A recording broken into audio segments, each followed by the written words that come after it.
Well, hey, it's Ben with the DIY Homefront, and I'm trying to squeeze one last little project in before the day goes by. And this project is going to be fixing up a sprayer. Now, I have done this in the past, so I've got a couple of other videos if you want to go check those out. But this is going to be the sprayer I use this year to try to get rid of all those weeds, and hopefully it's going to be a fancy one. So let's look at the parts I've got and see how we're going to get this all fixed up. Well, that's what started everything off. It's this sprayer. And I like it because it has a metal handle in the pump. All the other ones I have are plastic and they really seem to be wobbly. Now what this needs is the hose that goes to the wand and the wand itself. Well, I went to an auto parts store and I got a couple of feet of fuel line. So that's what we're going to be using for the hose. Well, I ordered the wand off of Amazon.com and I'll leave a link to it in the video description. I like the fact that it's metal and not plastic. It's simple enough to figure out. We've got a little O-ring there.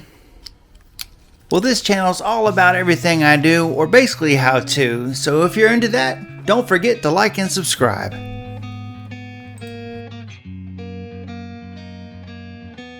Looks like we can adjust this to make it spray wide or small. It's got a little black gasket in there, a little O-ring. Now, I purchased this at the end of 2024 and it was right at $18. I really like the fact that it's metal. It's pretty interesting. It's got a decent spring to it too. Now, the wand came with this small little kit that I'm going to open up with my utility knife, and please be more careful than I am. But inside the kit there's two hose clamps and then there's two male adapters, one for a 1/4 inch and one for 3/8 inch tubing.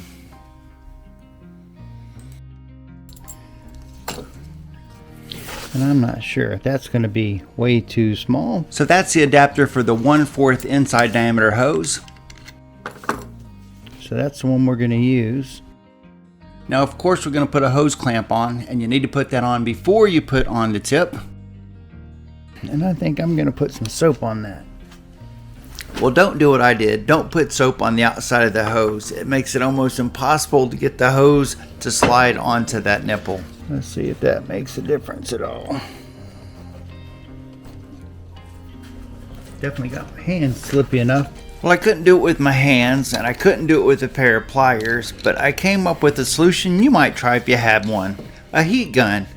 I plugged the heat gun in and heated up the end of that tubing, not crazy hot, but hot enough so that it was soft and malleable, and then I could slide the nipple onto the end of this tube without too much problem.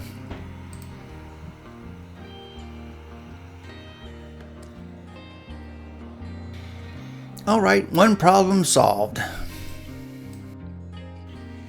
I think the worst part about these hose clamps is that they take a flathead screwdriver to close them up, especially the small ones. The larger hose clamps you might be able to get a socket on, or maybe even a crescent wrench. Well, tightening this up was a little bit harder than it looked because the threads on the wand are actually the same height as the sides of that nipple, and the clamp's in the wrong place, and it just makes it hard to get a hold of the bolt portion of that nipple to tighten it up. Well, after I got that and tightened up, it was time to attach the hose to the plastic tank. The first thing to do was put on the hose clamp, and I'm going to go ahead and heat the end of this up again just because the plastic melt portion of the tank isn't that strong.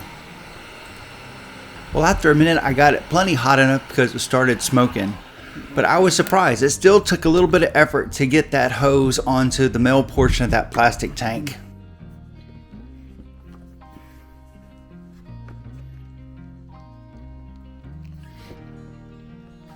There we go. But after that, it was on to tightening up that small hose clamp, and I think we're about done with this project.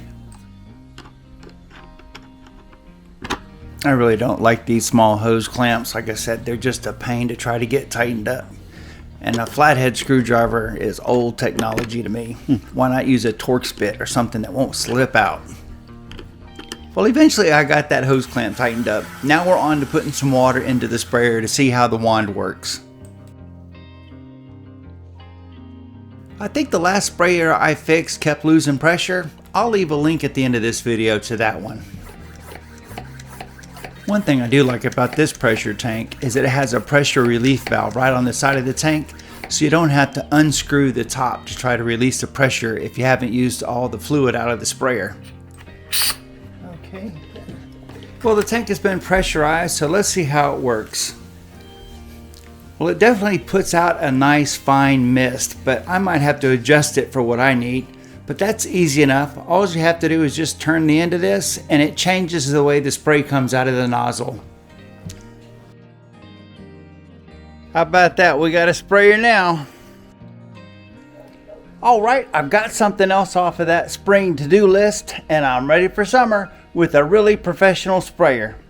Well, thanks for watching. Like, subscribe, check out my playlist, and I'll see you in that next video.